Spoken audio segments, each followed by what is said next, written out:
محتاج اور مسکین کی پرورش کرنے والا اللہ کی راہ میں جہاد کرنے والے کی طرح ہے۔ خدا کے دوستوں کی اندھیری رات بھی روزے روشن کی طرح چمکتی ہے۔ سب سے بڑی فتح اپنے آپ کو فتح کرنا ہے۔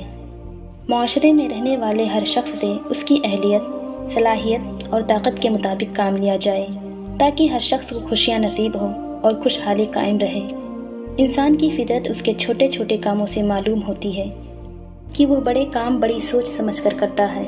سچ بولنا نیکی ہے اور نیکی جنت میں لے جاتی ہے۔ جھوٹ بولنا فسق و فجور ہے اور فسق و فجور دوزخ میں لے جاتا ہے۔ جو شخص نرمی سے محروم کر دیا گیا وہ بھلائی سے محروم کر دیا گیا۔ جو کھانے کے بعد برتن کو چاٹ لے گا وہ برتن اس کے لیے استغفار کرے گا۔ حضرت علی رضی اللہ تعالیٰ عنہ نے فرمایا، جب کسی کے گھر جاؤ تو اپنی آنکھوں پر قابو رکھو، اور جب اس کے گھر سے نکلو تو اپنی زبان قابو میں رکھو تاکہ وہاں کی عزت اور راز دونوں محفوظ رہیں۔